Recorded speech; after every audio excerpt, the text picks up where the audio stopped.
Straight talk from Israel. You're listening to Israel News Talk Radio. You're listening to the Jay Shapiro Show.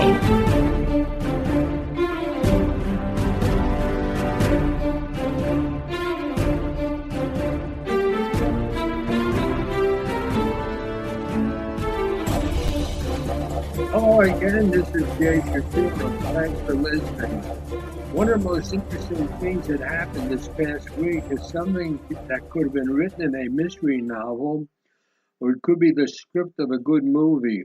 A man named Fakhrizadeh, and I hope that I pronounce it correctly, was a brigadier general in the Islamic Revolutionary Guard Corps in Iran, and was one of the most important persons in the Iran program to develop a nuclear weapon.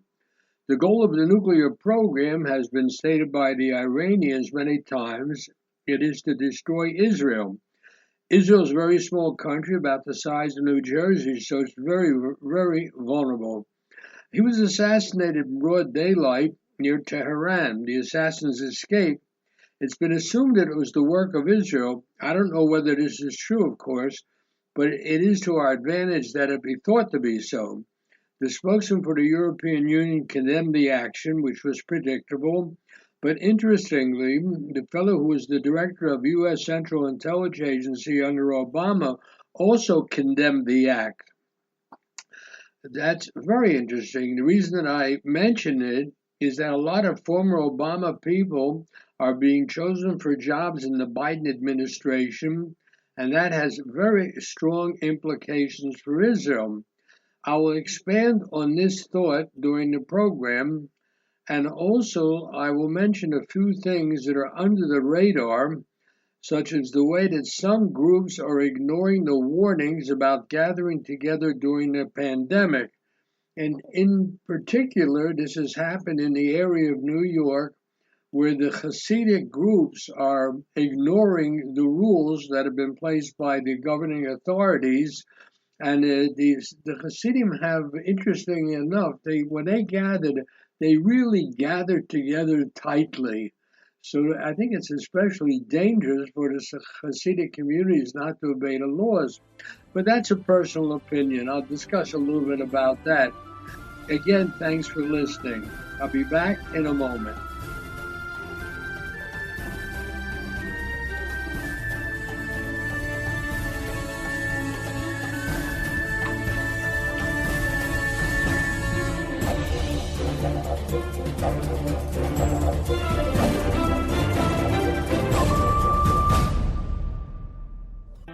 The return of the Jewish people to the land of Israel was prophesied in the Bible thousands of years ago and is coming true today. Shalom. Join me, Josh Wander, on Israel Unplugged. Listen in as we delve into the spiritual and physical aspects of the Jewish return to Zion.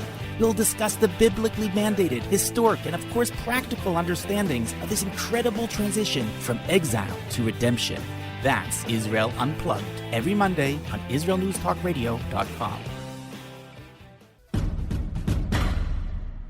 You're listening to the Jay Shapiro Show.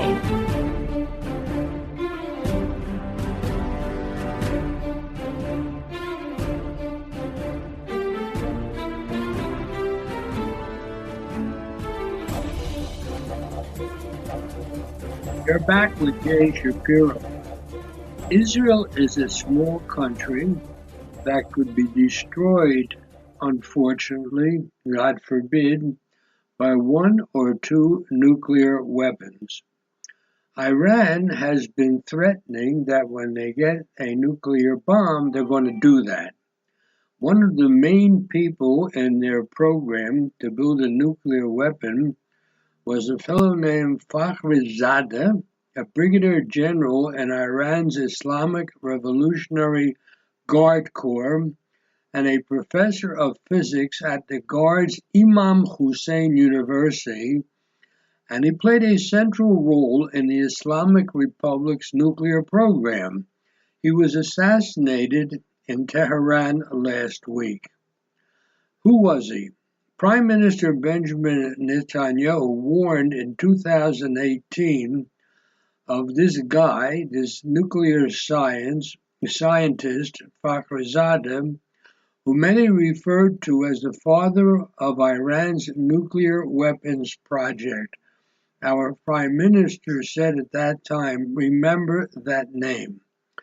Though he had been sidelined for several years, Fakhrizadeh returned to drive Iran's nuclear program called Project Ahmad, specifically to develop nuclear warheads for the multitudes of ballistic missiles that the Islamic Republic already possesses.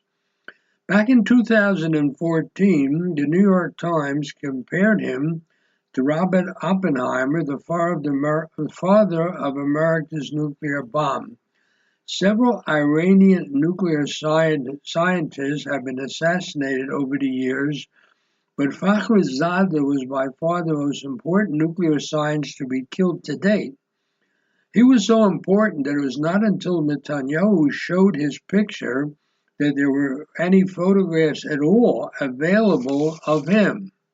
Now, the fact is that Iran has prosecuted a long-term concerted war against Israel with the declared intention of eliminating Israel. It has funded and directed attacks from Gaza, Lebanon, and Syria, inside Israel and against Israeli citizens and against government officials beyond the region. It has built an extensive missile complex in southern Lebanon, deploying many thousands of rockets pointed at Israel. It has sought to develop a base of operations in Syria from which to attack Israel. It has fomented, funded, and armed an insurgency in Yemen from which to conduct a proxy war against Saudi Arabia. It has also launched drone and cruise missile attacks against Saudi oil facilities. This decades-long global war is organized and controlled by Iran's Islamic Revolutionary Guard Corps. It's called IRGC, whose former commander, Soleimani, was killed in Baghdad by a U.S. drone strike back in January. This organization, the IRGC, is designated a terrorist organization by the United States and several other countries. Now, this guy, who they just knocked off, was much more than that.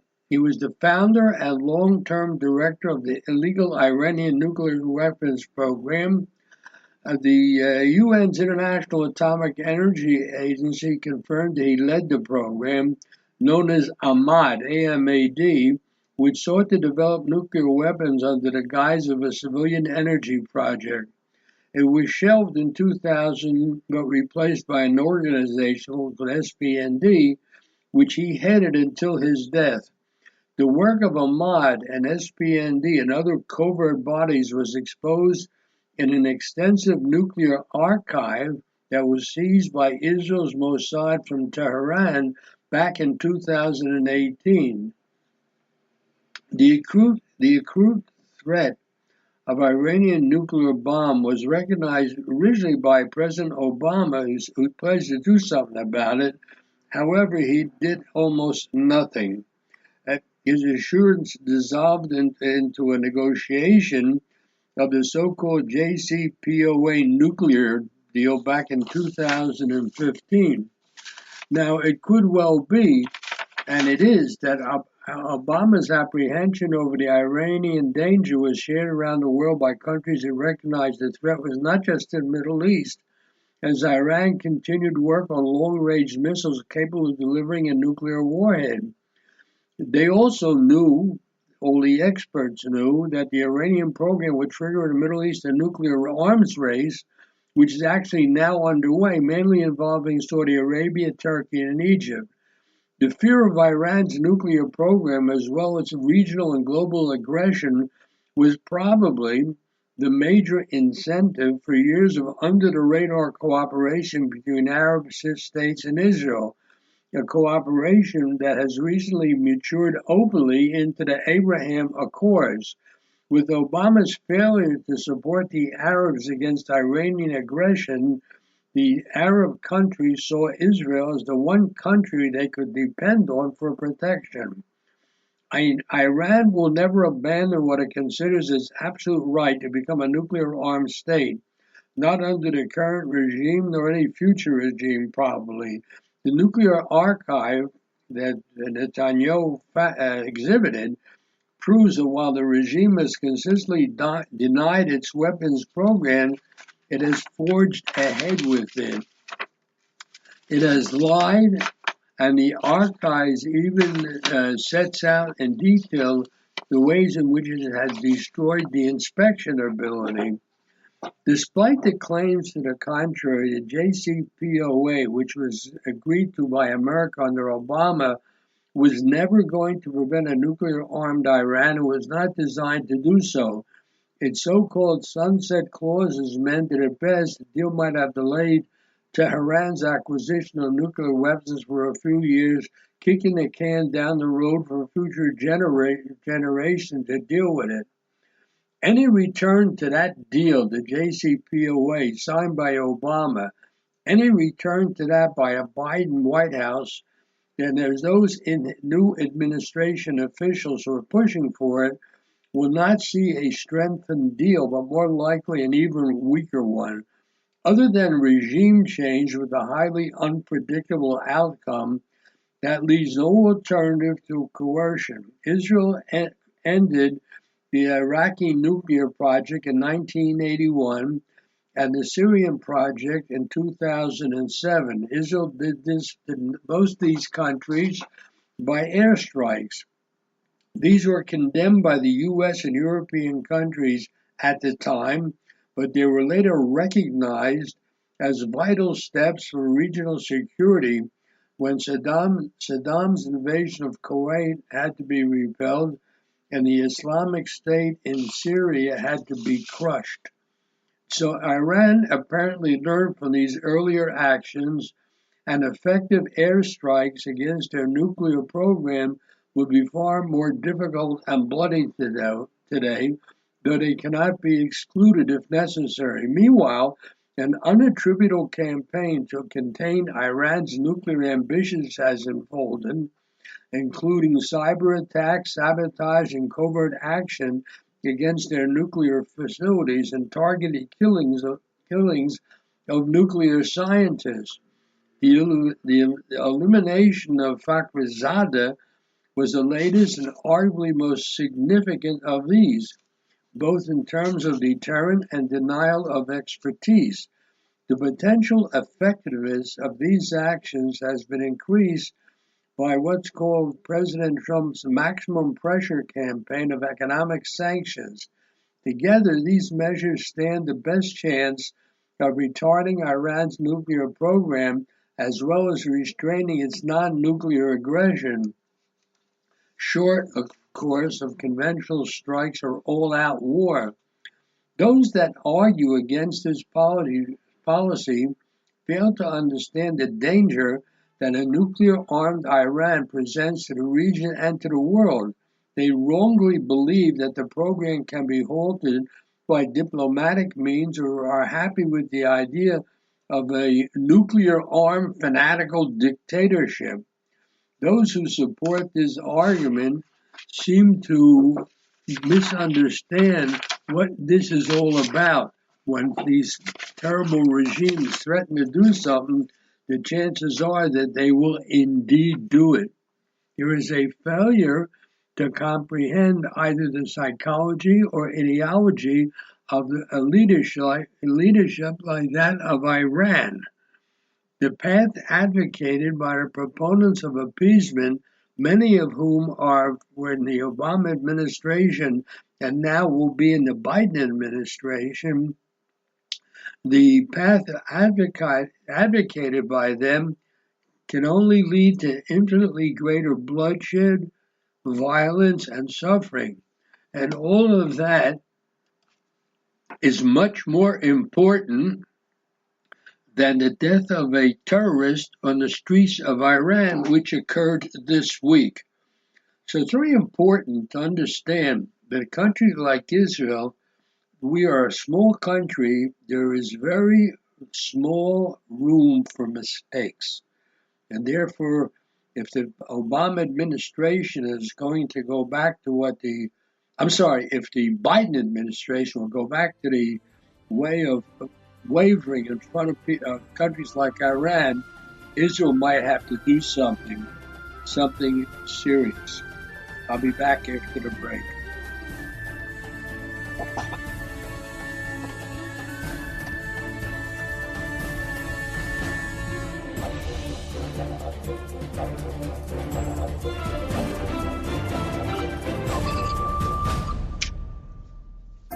Hi, everyone. This is Andrea Simento from Jerusalem, inviting you to drop everything and join me on my show, Pull Up a Chair. We'll visit this week's quirky stories, meet fabulous guests, and discover my Israel. Together, we'll laugh, shout, and explain the topics that make us say, hey, we've got to talk about that.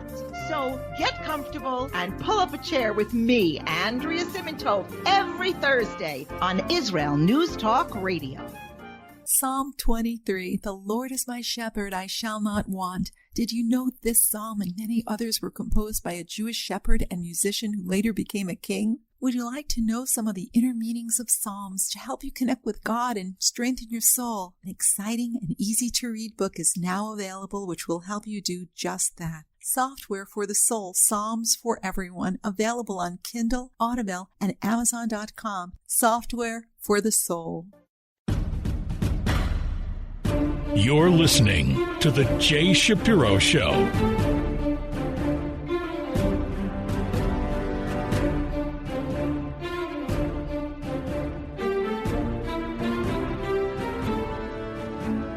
Hi, you're back with Jay Shapiro. I want to say a few words and quote some of the so-called experts concerning the appointment of Jews to high positions in the American administration. The people appointed to be Secretary of State, Secretary of the Treasury, Secretary of Homeland Security, and Biden's Chief of Staff are all Jews. How do the American Jews react to this?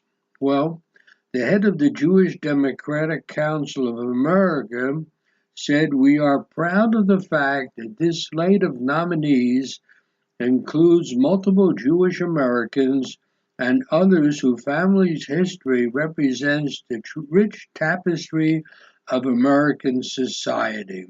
Their understanding of our past will help build a stronger future." And by the way, that's the comment by the head of the Jewish Democratic. But of course, you have to understand how much do these four people and the other Jews appointed, how deep is their knowledge of being Jewish? I mean, did they have a bar mitzvah? Did they have a bat mitzvah? Do they keep kosher? Did they go to synagogue on Yom Kippur? I don't know myself any of these things. All we're doing is recording comments made by people based on the fact that these people are Jews. How Jewish they are, that's a different question. So this more or less reflects pride that Jews have risen high in the government ranks and that the new appointees' understanding of Jewish values will infuse policy. The question is, how much do they understand Jewish values? Now, Makor Rishon editor-in-chief Haggai Segal, Makor Rishon is a newspaper that comes out every Friday.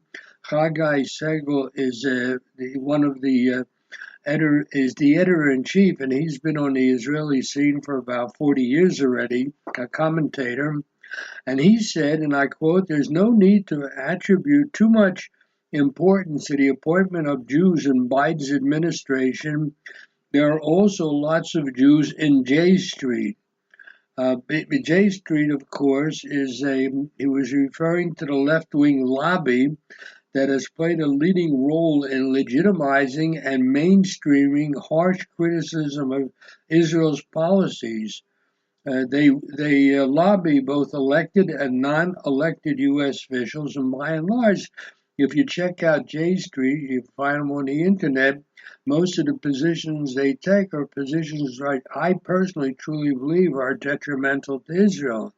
Now, Siegel, who edits a newspaper with a strong right-wing editorial tilt, does not represent all Israelis, and more than the Jewish Democratic people reflect the entirety of opinion of American Jewry.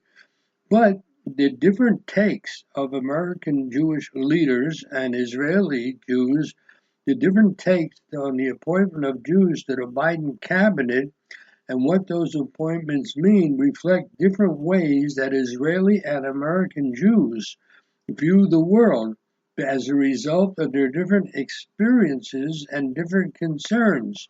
Now, one of the really experts on American Jewry is Michael Oren. He was Israel's ambassador to Washington for 4 or 5 years.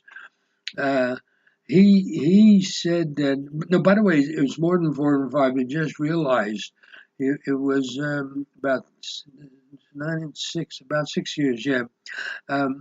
He says, look, American Jews look at these appointments and feel pride. Israeli Jews, on the other hand, look at them and wonder whether the appointment's religion will make them more sympathetic to Israel's concern. According to Oren, American Jews look at these appointments and say, this is what we can achieve in this country. What a country this is. Israelis say they're going to understand us better because they're Jewish.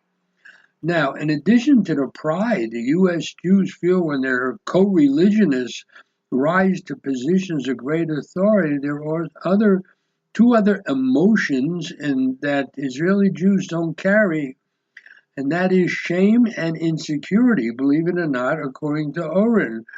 American Jews, according to Oren, first of all feel pride, but they can also feel shame. He said that some liberal American Jews looking at U.S. President Donald Trump's senior advisors, Jared Kushner and Stephen Miller, often feel shame because these men are Jewish, advocating policies that the most Jewish leadership are opposed to, for example, on limiting immigration. So one thing is the American Jews are looked upon on how much their liberalism, that's what's important to the leadership of the American Jewish community. And also, according to Oren, the other motion triggered by high-level Jewish appointees among American Jewry is often insecurity. According to him, because if the Jew in high office pursues policies that are highly controversial, or if that individual fails in office, that reflects on the entire community. Many in the Jewish community look at non-Jewish officials embroiled in a controversy and say to themselves, thank God he's not Jewish. If that degree of insecurity reflects a mentality we call, here in Israel, we refer to it as a shtetl mentality. The shtetl was the little Jewish towns in Europe, where the Jews had no power and always worried about what those in power would do to them. So it's not only American Jews who have it. Danny Ayalon, who was the ambassador of Israel to the United States for about 4 years from 2002, at that time the president was George W. Bush. He said that mentality also exists among Israelis when they look at Jews abroad in high places. He said, and I quote, I think Jews all over the world are conditioned because of our 2,000 years of exile and all the tribulations to always look and see who we can talk to, who we can do business with, whether he's a friend, a member of the tribe or not. When you were the few against the many, it was always comforting knowing who you're dealing with and whether he was your brother or a friend. Even though today Israelis are strong, independent, and proud, they are still in that sense and that form of conduct acting a little like they did in the shtetl. In other words, they ask themselves, is the official Jewish or not? Is he friendly to the Jews or not? And what if he is? What if the official is a Jew? What if the senior State Department or Pentagon official is a Jew? Does it make a difference? Does it help Israel in any way? Most of the experts think not. And I alone, as I said, was the Israeli ambassador, said that his years as ambassador and foreign policy advisor to the prime minister, the fact that there were Jews in prominent roles in the Clinton and Bush administration did not make his job any easier. In fact, he recalls the time during the controversy over Israel selling drones to China back in 2004, something that the Bush administration wanted to stop. The top Pentagon officials were Douglas Feith and Paul Wolfowitz, two Jews, who gave him a dressing down and came down on him like a ton of bricks, according to him. And by the way, I have personal experience back in 25 years ago when Israel was developing its own fighter plane, the Kfir. The pressure was put on by the Americans, and the lead person who was doing the pressure was not only a Jew, he was an Orthodox Jew. But so his loyalty, as indeed I guess it should be, was to the American administration for whom he worked. So what if he's Jewish? It doesn't really mean anything. The Jewish officials are first Americans, then Jews. And this goes to the core of their identity. And again, first of all, you would expect an American Jew to be loyal first to the United States. But it's not just that. Many, with very, very few exceptions, many of the Jews are Jews with no real Jewish background other than being born Jewish. And therefore, you can't expect them to take up positions that are friendly to Israel simply off the top of their head. There are people who are essentially Americans, and that's where their loyalty, and that indeed is where it should be. There's no two ways. I see it that way. By the way, it's not inconceivable that Jewish officials may feel more free in criticizing Israel because they don't risk being called anti-Semites. So the question is, if Israel is better off or worse off having Jews in high top positions affecting Israel. And I suppose it depends on the person. But asked about it, Alon said he never, ever felt that he was on easier ground if the official he was dealing with in Washington happened to be a Jew. The former ambassador Danny Dayon said the only advantage in having a Jewish official sit across the table, it might enable small talk and the ability to connect better.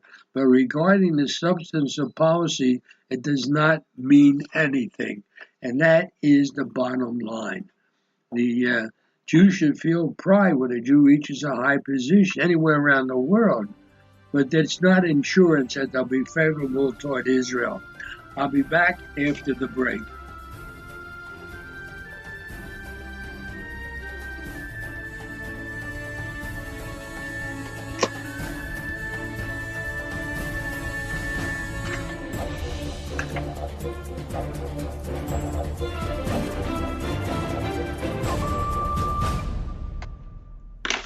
Are you interested in transforming your life, drawing closer to the Creator, and uncovering the deeper meanings and hidden treasures in the Hebrew Bible? Then join me, Rav Yitzhak Michelson, and me, William Hall, on the Science of Kabbalah, where we are seeking to narrow the gap between what we understand of our physical and spiritual worlds. So make sure to tune in every Tuesday at 5 p.m. Israel time, 10 a.m. Eastern Standard Time, here on Israel News Talk Radio. You're listening to The Jay Shapiro Show.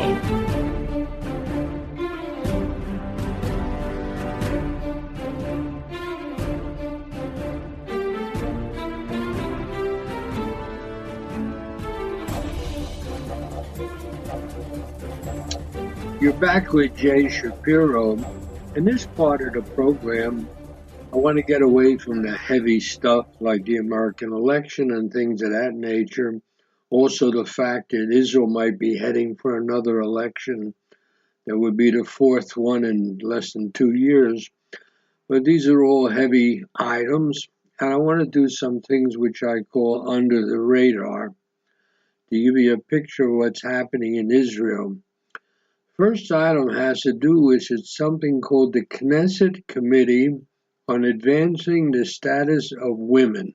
There is such a committee, and there's also a Minister for Communal Strengthening and Development.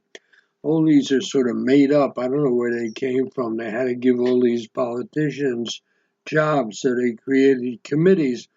Although the one about advancing the status of women, I think that's a serious one. At any rate, they put out a report this week, and the report is entitled Shadow of an Epidemic, Implications of the Coronavirus Crisis on Victims of Sexual Violence. And they put out this report, and they found that minors were the victims in 62% of the reports of sexual assault received by the Association of Rape Crisis Centers in Israel. There is such a thing, the Association of Rape Crisis Centers in Israel. Anyhow, there's a very large increase of more than 30% in sexual assault and incest within families, and obviously the price, the tremendous price of this outbreak will be paid over many years. Here we have this corona crisis. It started the better part of a year ago. People are locked in their homes, and now there is increase in sexual assault and violence. It turns out, according to a report, that 42% of those who turn to the police say they did not know the person who abused them. But the majority of people who come to the Rape Crisis Center knew the abusers as part of their own family. So what's going to happen is that the committee in the Knesset is going to work with the Prime Minister to form a new national authority that will combat domestic violence. This is sort of a shocking thing when you realize that one of the things that really characterizes Jewish life is the unity of the family and the family itself. So to me, this is kind of shocking.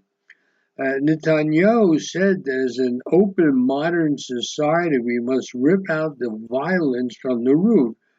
Family should be a shelter, a place where we can escape the injuries of the world. It's becoming a terror cell where women and children live under the perpetual threat of violence. That's the Prime Minister said that. So actually what they're going to do now, and it's really shocking that this has to happen in a Jewish country, they've called for the appointment of a special commissioner to address the needs of victims of sexual violence. And according to the wording of the setting up the committee, it says tens of thousands must not be left unanswered. The consequences of the pandemic will continue to have an effect, and we must prevent further deterioration. So that's really that's something really surprising. I have to assume, by the way, that this is happening in other countries also. Because of the coronavirus, people have lost their jobs. Certainly puts them into a bad mood. They're locked together in the houses. There's no place to go out. What they found, by the way, of about 50% of psychiatric inpatients have a history of sexual assault. And there are people who are suffering the trauma of sexual assault. So the truth of the matter is, you don't have to be a rocket scientist to understand when people are closed up in a house in a lockdown, when here in Israel, 1 million workers go into unemployment while businesses collapse, the threshold of stress and sensitivity deteriorates and leads to events that we would encounter less in standard periods. There's an increase in all these events, especially violence in families. All this is happening because of the pandemic. That's a whole new ball game. By the way, there is a sexual offense forum at the state attorney's office here in Israel, and he spoke before the Knesset committee and said that the data had showed that 86% of cases were closed, and this was similar to cases with other crimes.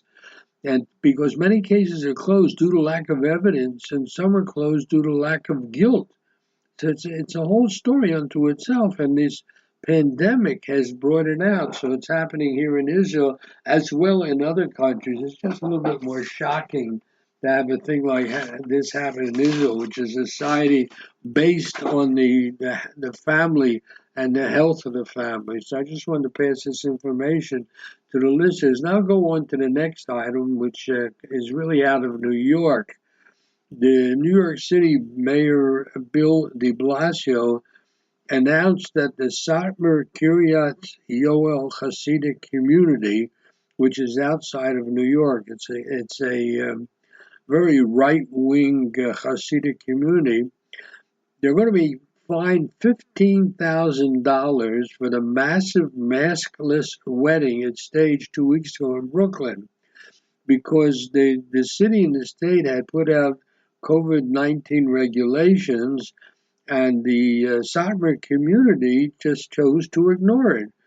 The wedding was on the 13th of November, and who was it? It was Yoel Teitelbaum, the grandson of the grand rabbi of the Satmar Hasidic community, which is just it's upstate New York, outside of New York. The wedding was held in Brooklyn, in Williamsburg, where there's also a large Satmar community.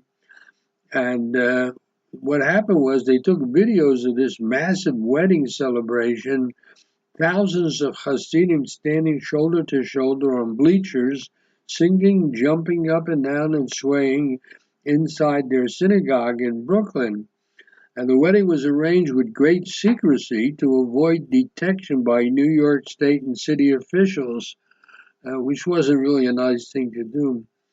And according to the mayor, there appeared to be a real effort to conceal the wedding, which is absolutely unacceptable. There's going to be a summons for $15,000 immediately for the site. There could be additional consequences as well, according to the mayor, who spoke on the news in New York.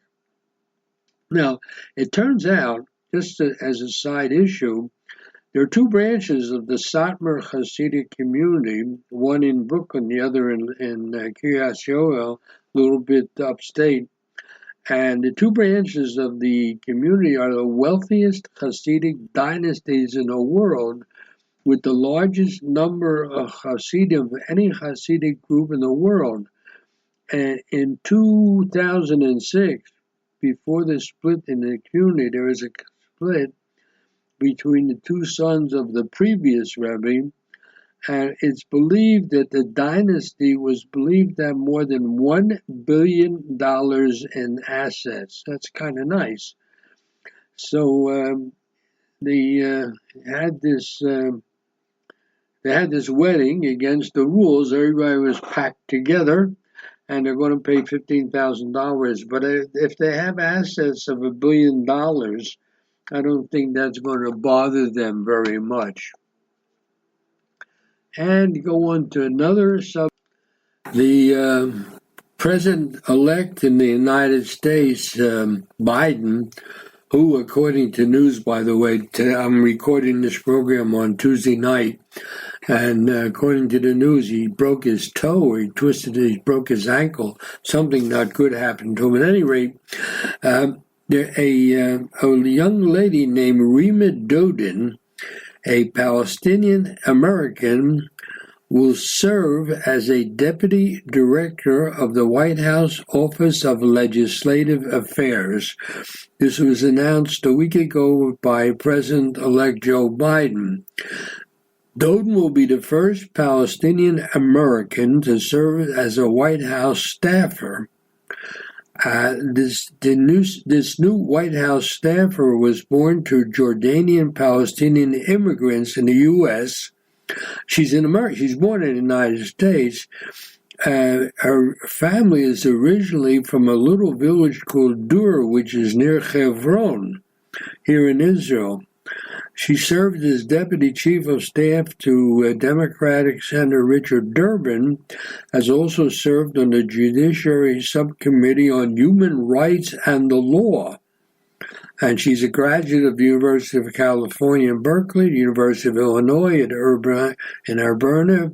She's also a Truman National Security Fellow, a New Leaders Council Fellow, an Aspen Socrates alumnus, a former team member of the Council on Foreign Relations, a member of the Jenkins Hill Society, which is a consortium of women in politics supporting female politicians. So she has a wonderful background. Just it's reported that she's in favor of what the Palestinians or Arabs are doing on terrorism, that she's quoted. Thanks for listening. I'll be back next week. Take care of yourselves.